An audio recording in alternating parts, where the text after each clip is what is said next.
Good morning, everyone. Welcome to this beautiful day. It's July 10th, 2025. It's 7:36 on this lovely day. Hope you're good. So it's looking pretty cloudy this day. Um, in the last few days, this is what 10th of July, and this today's a Thursday. And the last few days, it's been really rainy. It's been really cold in this part of the country. Talking about Enugu State, Southeast Nigeria. I don't know where what it is where you are, except for a few places that we see that there are a lot of flash floods. Even the United States have got a fair share of its flooding situation, which is really saddening. Beyond that, I'm sure that the weather across the southeast, south states are pretty cool, and that's that kind of weather that you say, well, it's a perfect weather for a lot of things to happen. I don't know what you do with these kinds of weather, especially when it's one that is pretty cold, pretty nice, and pretty dodgy too. I mean, it's come do a lot of things to you.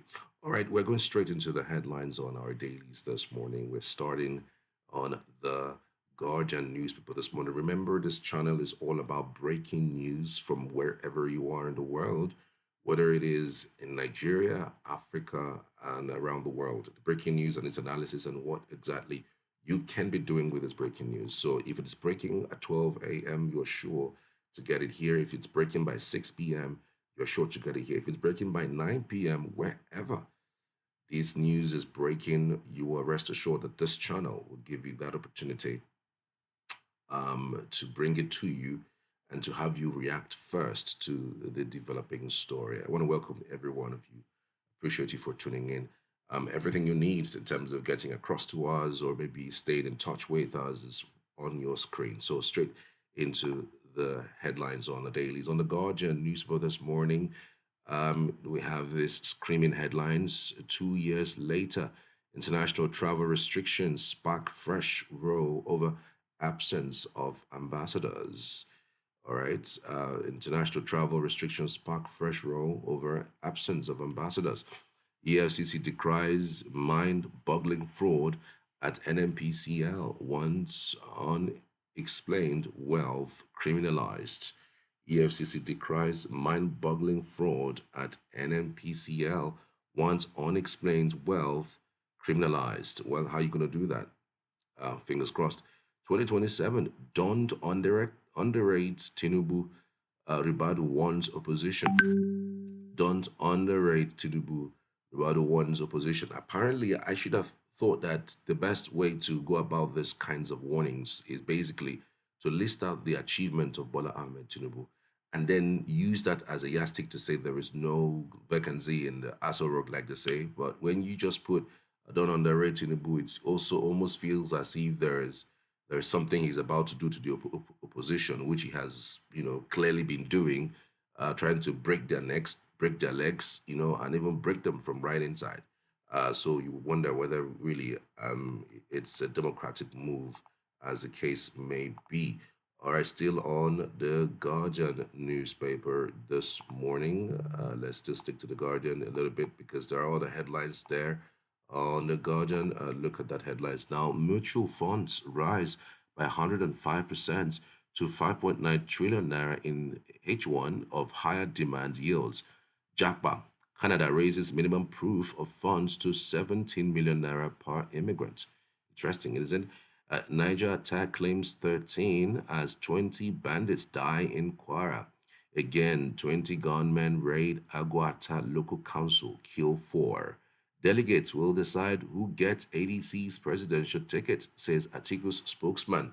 Well, Atiku is not ready to back down when it comes to, these so-called step down for a southern candidate. And there has been this talk about who should take the ticket of ADC, and it almost looks as if the likes of Atiku are out for it again this time around, and this time they're coming with so much force. Only yesterday we had the one and only Kenneth Okonkwo basically coming around to say that look, the only way to defeat Tinubu in 2027 is to field a northern candidate. and that northern candidate should be somebody that the North supports. And he didn't go to say who the person is. He says he would prefer a northern candidate in order to defeat Tinubu in 2027. I really don't know to what extent. I know that his kinswoman, Chimamanda Adichie, has blasted him, saying that that shouldn't be.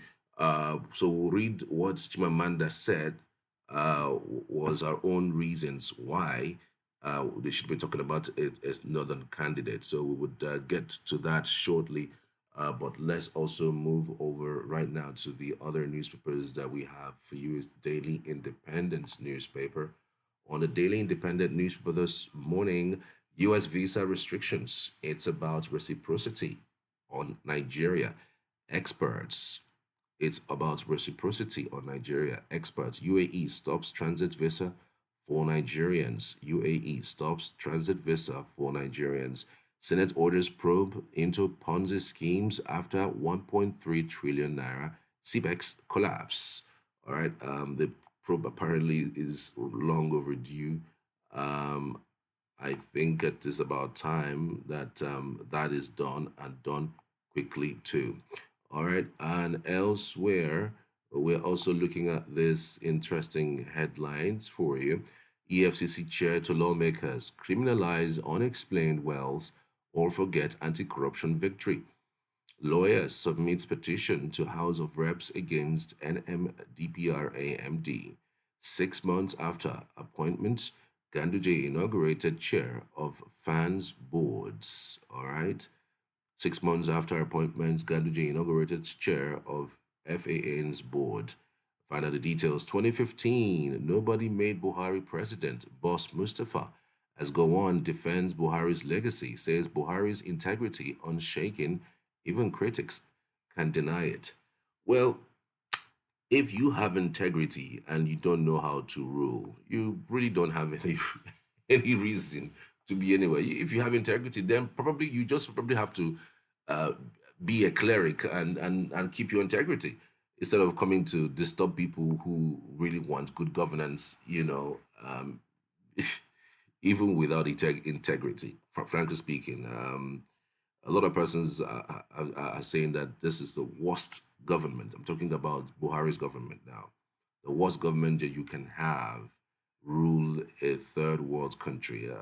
We moved from Jonathan to Buhari and from Buhari to Dagaban. So a lot of persons are not really optimistic about the economy, given that it has, nosedived in the last couple of years. Nobody is really excited about what the economy is saying, what it's doing to their pockets. Anyways, to other development, TED funds threatens to delist underperforming beneficiary institutions. All right, find out the details on the Daily Independent newspaper. Now we're moving to the Nation newspaper this morning. On the Nation this morning, Nigeria's tax reform gets IMF's backing. Nigeria's tax reform gets IMF backing. FIRS good to run it. Count Court nullifies conversion of Nikon's 170.7 million pounds by Union Bank. EFCC seeks law to criminalize unexplained wealth. All right. Good move. Good move. Seeking document approval to criminalize unexplained wealth is also very important. Aviation experts knock splash of cash by states on unaviable airports. Aviation experts knock splash of cash by states on unviable airports. 365.4 billion naira spent by 19 subnationals. FANMD only 3 airports profitable. All right, this is actually very, very interesting and very important, given that very recently we have seen that the aviation minister consistently have said that government cannot continually, in any way,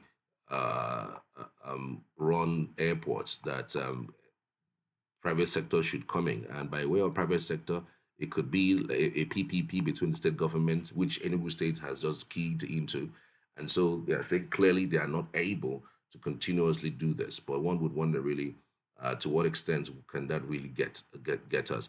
There's some other headlines on the Nation newspaper this morning. Federal government opens talks with U.S. over visa restriction. Tinubu reforms building on Buhari's legacy. Senate's House minority leaders gang up against president, not option now. Senate House minority leaders gang up against president, not option now. Find out the details on the Nation newspaper. We're moving now over to the Tribune newspaper, and quickly also on the Tribune this morning. Let's see what we have. Uh, let's see if we can adjust it a little bit so you could have something a little bit clear from your end. So, Ponzi scheme, Senate's faults, weak regulatory rose by CBN, SEC, others probe loss of 1.3 trillion naira in CBEX crash. Court slams 1 million euros damages against Union Bank over breach and negligence, where the rider awards 50 million naira damages in favor of Nikon Investments Limited. Union Bank heads to appeal courts. Well, it looks like a showdown with that development there. And of course, the screaming headlines on the Tribune newspaper this morning. Buhari's popularity won 12.5 million votes for APC in 2015. Ex SGF Mustafa, with the writer says ACN, CPC, other major parties brought 3 million votes. Buhari administration stood on pillars of integrity, says Tinubu. Indeed. Well, before the 2015 election, truth be told, he has had a certain block vote. See, he had between 2003, 2007, 2011, he has had these block votes, coming from the north, largely from the north.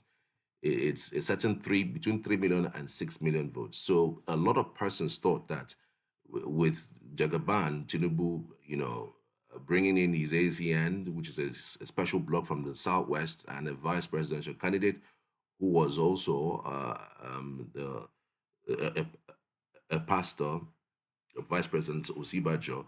That was what actually that particular number. So I wonder why he's trying to twist history, but whatever it is, as long as it suits you at the moment, you have to milk it. To some other headlines, UAE imposes fresh visa conditions on Nigerians, bans transit visa. 2027, ADC raises the alarm, alleges plots to clamp down on opposition leaders. Ex-APC National Chairman Ganduje appointed FAAN Board Chairman. 3 police officers, 2 soldiers die as security forces kill 30 bandits in Katsina. Suspected bandits kill 13 in Niger community. Find out the details this morning. And still on the Tribune newspaper this morning, Oyo government procures 2 aircraft to improve security. ICPC recovers 21 billion naira from salary fraud in one investigation. With the writer Ford's revenue declared by NNPCL. ICPC recovers 21 billion naira from salary fraud in one investigation. I can imagine. Fayemi Oyebanji won't leave our party for ADC, says APC.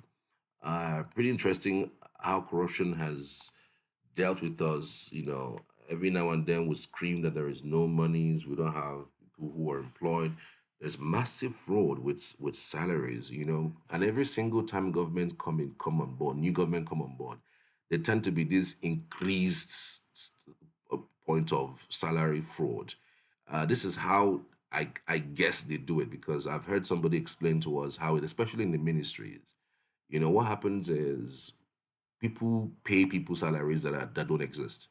Like you in a comp in a ministry, say for instance, let's say Ministry of Foreign Affairs, you could have like 300 or 3,000 people who are receiving salaries, but these 3,000 persons don't exist. How does that happen? They're fictitious names, all right? Fictitious names that they throw up, and then put it up on and put those names together and send it to the banks. and then open open open a bank account for these fictitious names, and then they pay salaries to those names every single month.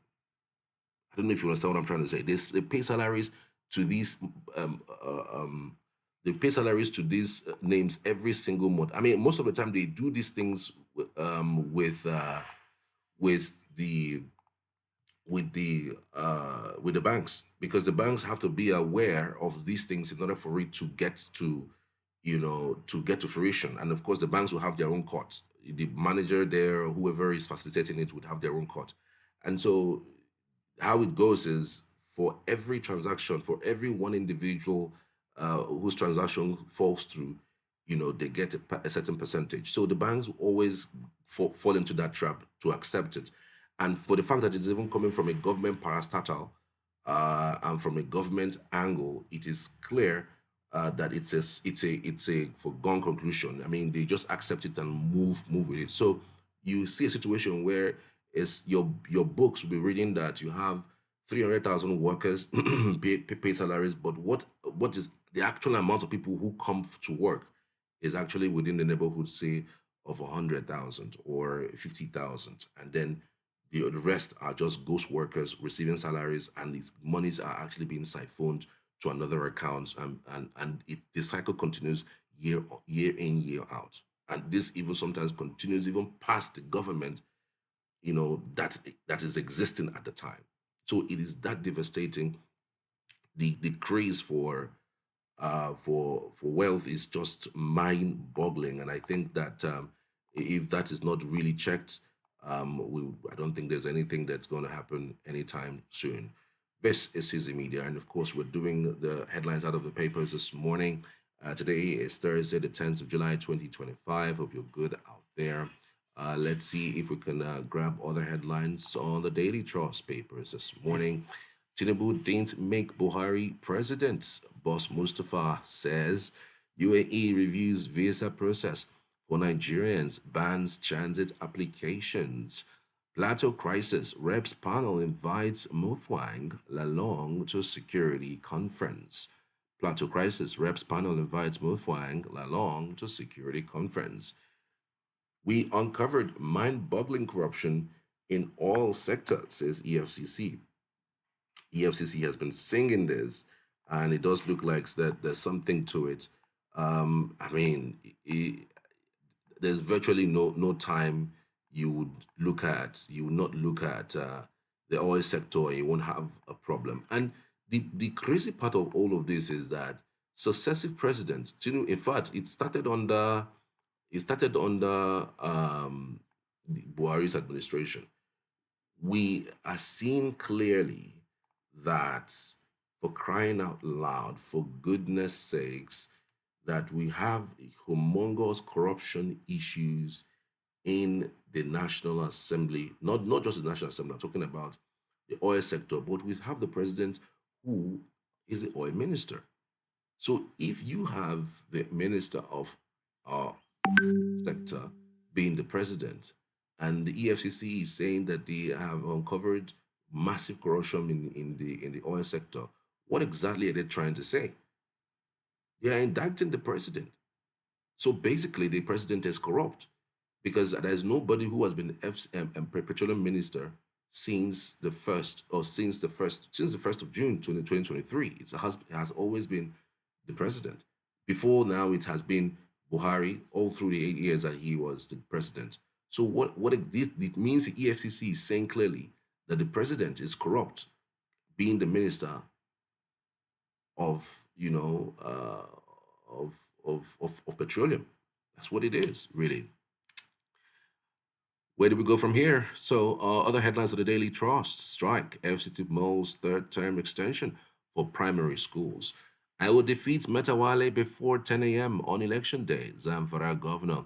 Federal government resumes trial of terrorists. Okay. Well, we've always seen this trial of terrorists, but we really never see the result or the end of it. Elsewhere, 13 killed as bandits attack Niger communities. 30 gunmen neutralized in Katsina. 13 killed as bandits attack Niger communities. 30 gunmen neutralizing Katsina. It's really saddening. Every single day we hear about some of these crazy headlines about the deaths of our kinsmen from all parts of the country. We hear numbers. Numbers feels like, it's nothing, and it's human beings that are just being killed by marauding non-state actors, which has not really given us any direction at all. Anyways, we're moving now over to the Punch newspaper this morning. Diplomatic tensions. Federal government pushes back as US UAE tighten visa rules. With the writer ministry begins high stakes negotiation as officials fought US over reciprocity claims. Federal government pushes back as US UAE tighten visa rules. Ministry begins high stakes negotiation as officials fought US over reciprocity claim. And so, in other headlines this morning, US meeting African leaders seek Trump support to develop resources. Okay, makes some sense if it's about developing your resources. But of course, beware of Trump. He is a businessman and he will go the whole hog in making sure that he milks it. So beware of the kind of business or the kind of resources you are trying to grab from him. Anyway, so some other headlines on the Punch newspaper this morning. IMF pledges support for FIRS on tax reforms. Local government poll. Please restrict movement in Lagos. Deploy squads. Indeed, we know that Lagos is going to have their local government elections for the first time in a long while. And so we're looking forward to it. It's going to be this Saturday, so it's fingers crossed. Tinubu government seeking excuse to clamp down on coalition, says ADC.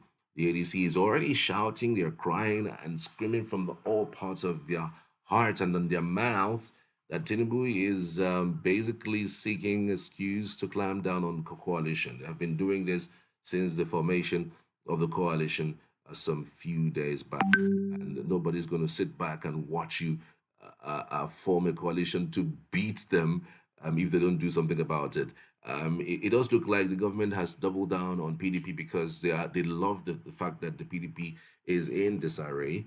And so if PDP is in disarray, so it looks like the coalition is the only group of persons who are looking like they are going to be organized enough for the 2027 elections. There's also another brewing issue that has cropped up, the issue of who becomes a flag bearer of the party, the ADC, come 2027. I mean, that's the only thing that I see, that I smell, that might be a huge problem for the ADC party, because if you look at what has happened in the last few years, you would think that because the numbers, the presidency as presently constituted favors the South, one would have thought that the South should continue from 2027 to finish off in 2031.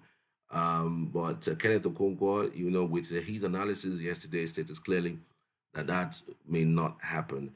And Chimamanda had some great words for him, but we'll come to that shortly. But let's just give you some updates regarding some of the other headlines that we're following for you in terms of social media. Well, this is one that is quite interesting, I should say. Trump is out again with his interesting position. The way and manner that he addressed Liberian President yesterday while they were at the White House, it was quite interesting. He was telling the president, Liberian president, that he speaks so well. Like, he speaks so well.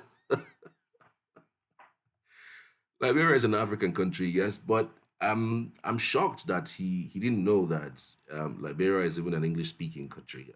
I'm thinking that maybe he would have thought that he be expecting someone with an accent,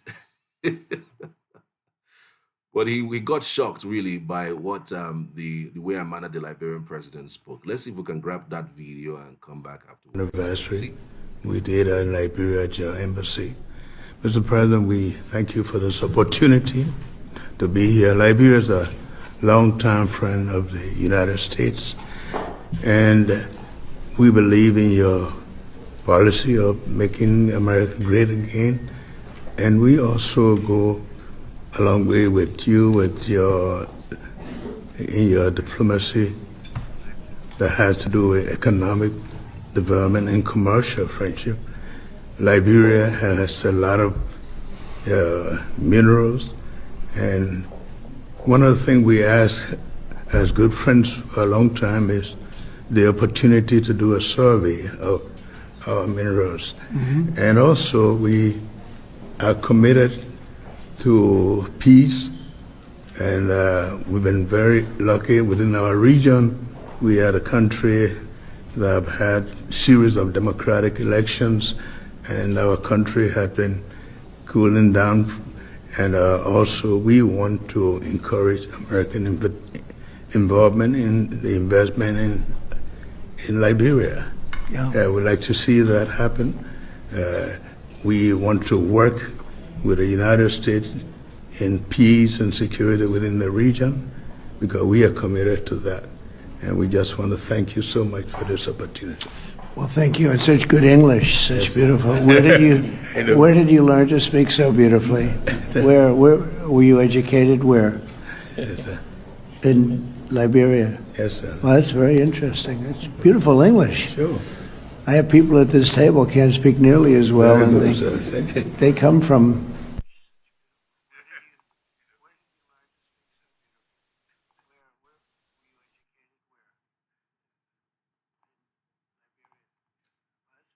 It was quite shocking. I mean, that Trump did not even know that Liberia is actually an English speaking. If he has a sense of history, he would know that Liberia, for the life of me, since independence, has always been a country that is English speaking, and for the president to speak that way is normal in Liberia. I'm sure that he thought that Liberia, probably we've heard this over and over again, that most Americans think Africans live under the tree, they don't have roofs over their homes or their houses, or they live in bushes, they look like animals, and I mean, I can imagine this the the surprise on the face of Donald Trump. And by the way, for you to know that Donald Trump thinks that way, that is exactly who Donald Trump is.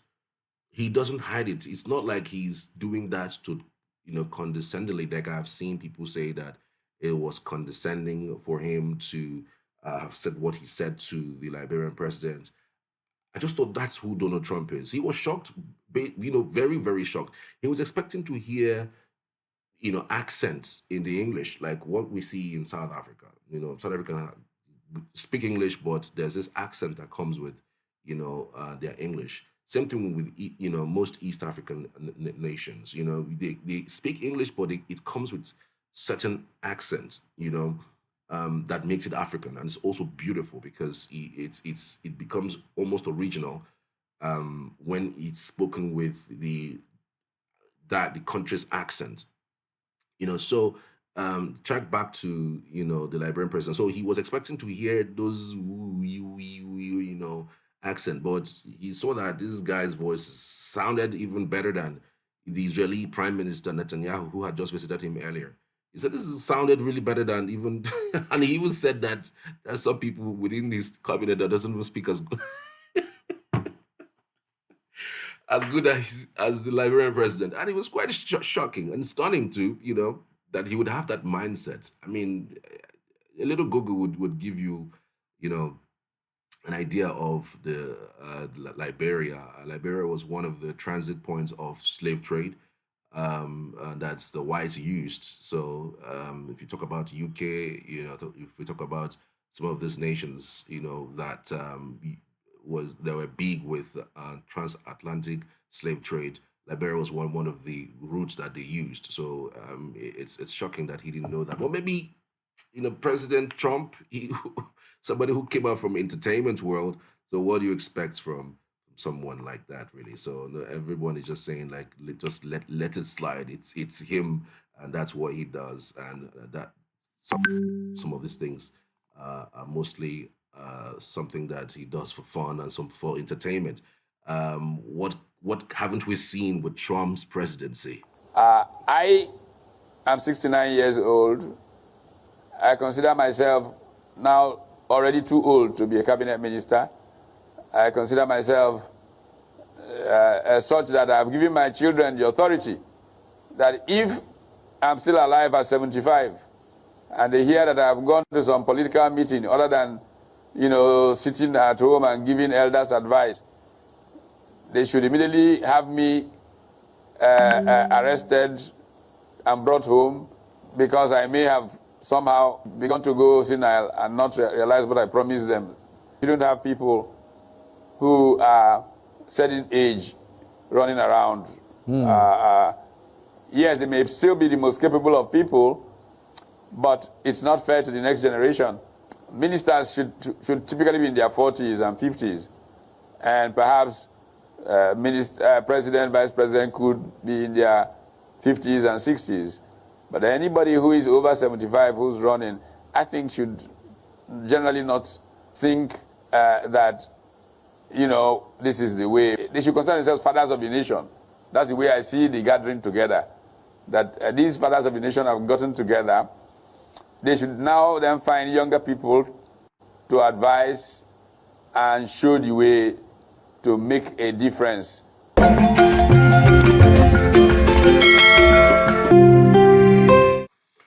Okay, so that was Pat Utomi stating clearly. It was quite funny, the part where he said something like that his kids, he's considered himself very, very old to be a cabinet minister. That if somewhere around 75, his kids that his kids see him, running for one meeting, from one political meeting to another, they should arrest him. I can imagine the scenario, playing out that your father is going out for a cabinet meeting or going out for one political meeting or another at 75, because that's what keeps him going. He's 69, and it's quite interesting that he's 69. It's that old. Wow. So, and then as kids, you speak about going to arrest him because that's what he had told you guys some few years down the line. So you don't want him to going around at that age, doing that. But again, even though it was quite funny, but again, it makes us think again. It makes us start thinking along the lines of, is it possible to have somebody or to have a law that restricts a certain age grade from taking office? Because it's beginning to look really devastating. I mean, we moved from Goodluck Jonathan. In fact, let's go back from the democratic setting. 1999, we had Obasanjo, we had Yar'Adua, who's quite old. Obasanjo was old, for crying out loud. We had Yar'Adua had a Goodluck Jonathan by circumstance. Then we had a Buhari by voting. I don't want to lose my numbers from the north. So we also had Tinubu by voting, of course, by INEX numbers from the south. And these guys, average age of the president since 1999 up until date has been 70. And our age in Nigeria for working good and retiring after 30 years of service, yes, it's 65. So what in the world are we doing with having people who are 70 and above come to rule us? Someone told me that once you are 70, you're no longer ambitious. You're already looking at wrapping up your life. Frankly, at 70, nobody's going to employ you to come and work in their farm, work in their workplace. You are either running your own business. If you're a successful person, you're running your own business and you have chains of businesses that are keeping you going.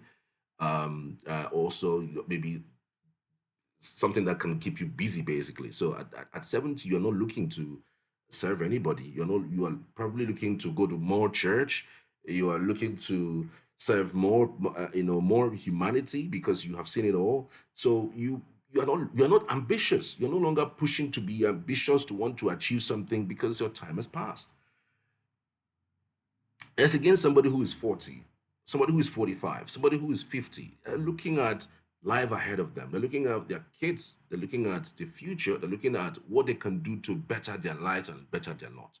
And I frankly agree with them. Once you are 70 or even at 65, is it possible, just as we have in the government circle where you have worked 30, 35 years, and even if you have not worked 30, 35 years, as long as you've clocked 65, 70, shift in politics, specifically in politics, is it possible to do that?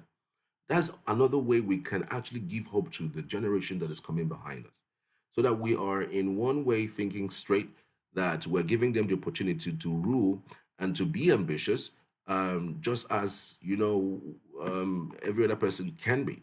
All right, let's turn our attention to Reno Mokri, who, for the life of me, has been up and running with the response of Peter Obi when he said a few things in his interview some few days back. He's stating clearly that he's seen that the ADC might most likely give a northerner the ticket for their own presidential candidates. Who could that be and why? One thing that these people all have in common is that they all lost in 2023. All of them, all the names that you mentioned, they all lost in 2023. Yeah, but so what if they lost? Yeah, so if you form a... I mean, many of them don't even Can believe I answer your they question? lost. If you form a losers convention, so, I mean, why should I be afraid of you? You're forming a losers convention. I mean, why should I be afraid of you? It happens all the time. In the United States, we see people forming a losers convention. When you gather negative thinkers together, there's more negativity. Right. Well, that's one way of looking at it. The other way is that there is a certain logic behind it. They don't want to split their vote, which collectively beat Tinubu hands down in 2023. I mean, Tinubu got 37% of the vote. Atiku and Obi combined got 54%. So on that score, would you concede that they appear to have learned some lessons from the last election, because both Atiku and Obi feel that they might have won on a joint ticket in 2023? That means you're not up to date. Because in his last interview on channels, Peter Obi said, and I'm quoting him, "I will contest the 2027 election." But a joint ticket, let me just make this point. A joint ticket doesn't mean that they're necessarily running that. In other words, that they're combining forces. Yeah, but if Peter Obi says he's running, if Waziri Atiku Abubakar says he's running... Well, he hasn't said that. Waziri Atiku Abubakar has not said he's running. Oh, please. Anyway, but let me just finish now. So if Peter Obi says that he's going to run, if we are seeing from every indication that Waziri Atiku Abubakar wants to run, if we are seeing Amaechi submitting a proposal to the ADC officially for a one-term presidency, I mean, who have you seen any coalition there? There's no coalition. What you're just seeing is egos, different egos. The man, Peter Obi, is based on what has happened in the past. Is very unlikely to get the ticket of the ADC, because if you see what's happening with the ADC, he doesn't have that clout within the ADC. I have a good idea who's likely going to get the ticket. It's likely going to go to a northerner, and the man has said, "I'm definitely going to run." So what you just said, that premise is wrong. There is no coalition, there is no joining of forces. This is just egos going here, right, and there.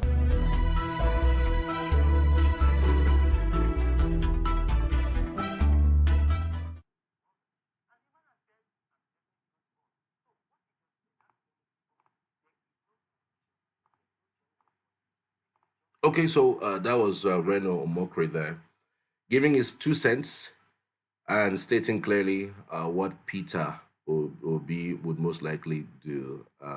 He was actually with Charles Adiagoro, who, by the way, is one of the respected broadcasters across Nigeria right now, on Channels TV, or giving his 2 cents. So he's saying clearly that the ADC might not give tickets to Peter Obi.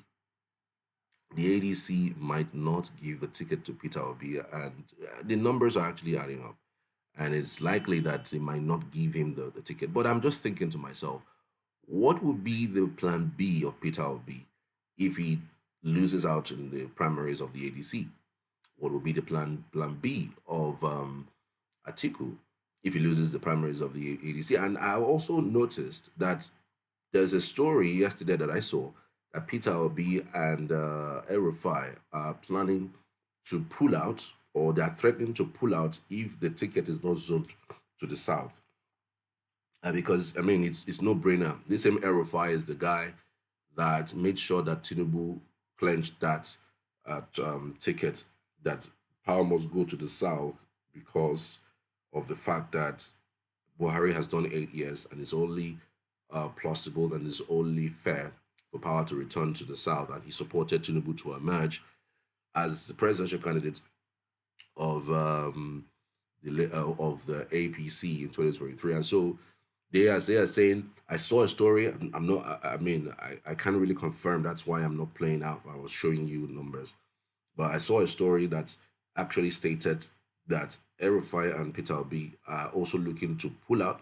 Not only pulling out, they're also thinking of the fact that if the ticket is not zoned by the party officials, that they may most likely have to let go the party and then join another party altogether in order to champion their cause. All right, let's see if we can go to some other headlines that we are following for you. Chimamanda is berating Kenneth Okonkwo about his comment is made about ADC fielding a northern candidate. That's the only candidate that would beat the ruling All Progressives Congress. All right, let's read what she says about Kenneth Okonkwo's comments. Okay, I'm sure it's too tiny from where you are. Let's see if I could read it up from here. Nigerian author and activist Chimamanda Adichie has openly criticized actor and politician Kenneth Okonkwo over his recent remarks about the 2027 presidential election. Okonkwo has suggested that the African Democratic Congress ADC should field a northern candidate, arguing that a southerner cannot defeat President Bola Tinubu, who also hails from the south. In a post by Chimamanda via her official X handle on July 9, 2025, Chimamanda expressed disappointment, saying Okonkwo's position reflects a troubling pattern among Igbo politicians. According to her, they often fail to support one another during the national elections. She noted that, unlike the political elites, it is the youth who have consistently backed Peter Obi. She wrote that each Igbo politician wants to stand alone rather than unite behind a common cause. Chimamanda went further to criticize Okonkwo's preference for an elderly candidate, pointing out that the irony in backing someone who will be 80 years old by 2027 instead of supporting a younger, more dynamic figure like Obi. Her comments have ignited widespread debate on social media, particularly among youths calling for generational change, unity among Igbo leaders. So basically, she's putting it out there that Igbo leaders don't really support themselves. So I think we have a second leg of that conversation. Let's see if we can grab that too, to see if we can take some more points from what she has said. If we've got some time to spare, yeah. She says, quote, Igbo politicians don't support each other during election. Is this not tribalism? Chimamanda is insinuating that Igbos must support Igbos, but when Yoruba supports Tinubu, they insult and abuse them, calling them tribalists. Even when others support the president, they accuse them of having been paid or hired. But here is somebody who poses as a mentor, mounts podiums to preach equity and fairness, but she is a closet tribalist. The only problem I have with these people is the fact that they pretend, lie, and disguise they want a better alternative, irrespective of tribe and religion, rather than being honest to say they want Igbo presidency. You cannot disguise forever, like a proverb says, the dead you buried secretly. His feet are showing outside. Stop disguising, come out with your full chest, and embrace your tribalism. Kiss the truth. As someone actually responding to what Chimamanda says, Chimamanda actually went all ballistic with the fact that Igbos don't really support themselves in times like this. So I'm wondering really what exactly would be the underlying issue regarding this topic. But tell me what you think, though. I would love to hear from you as always. What do you think about this development?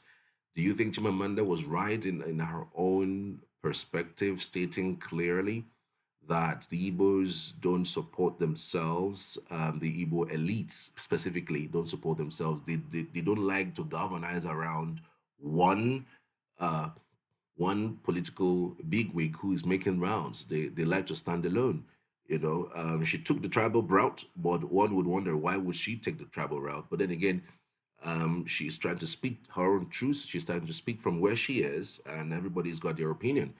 We also had somebody who berated her and stated that, look, clearly, this is it's a tribal slur, this is tribal thoughts, and it really doesn't pay anybody any good. But let us know what you think. Drop your comments on the comments. I'd love to hear from you as always. I want to appreciate every one of you for supporting, for being on this channel, for even playing back when this channel closes out. Remember, we're going to have another broadcast later in the day around 1, 2 p.m. So find out what topic we're discussing. We could also have some excerpts from this particular broadcast to be done at that time.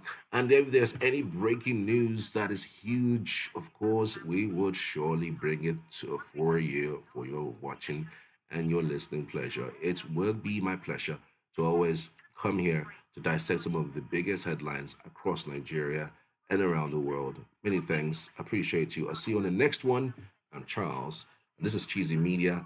Have yourselves a beautiful day just ahead. So bye. Take care.